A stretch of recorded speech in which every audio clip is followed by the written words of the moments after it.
சந்தோஷமாய் இருக்க பொருட்கள், பணம், உறவுகள், உலகம் என்று நினைக்காமல் வேத வார்த்தை உங்களுக்கு எப்பொழுதும் மகிழ்ச்சியை தரும். தேவனை நம்புவதே மகிழ்ச்சி. இயேசு கிறிஸ்துவை தேவனாய் ஏற்றுக்கொள்ளுவதே மகிழ்ச்சி. மிக அருமையான ஒரு வசனம் என் உள்ளத்தை மிகவும் தொட்டது. உங்களுக்கும் ஆசீர்வாதமாய் இருக்கும். இந்த அதிகாரத்தையும் இந்த வசனத்தையும் அதிகம் தியானித்திருப்பீர்கள்.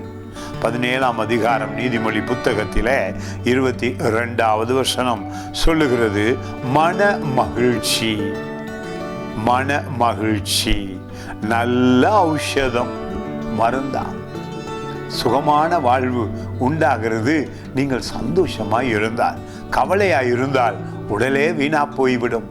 வியாதியில் விழுந்து விடுவீர்கள். உங்கள் எலும்புகளை அது உருக்கிவிடும்.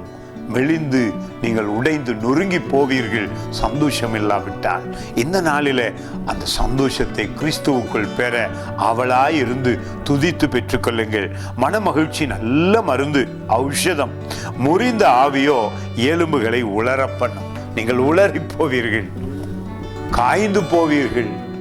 ஆனால் தேவனை நினைத்து துதித்தால் அந்த சந்தோஷம்தான் உங்கள் உடலையே அற்புதமாக குணமாக்க முடியும்.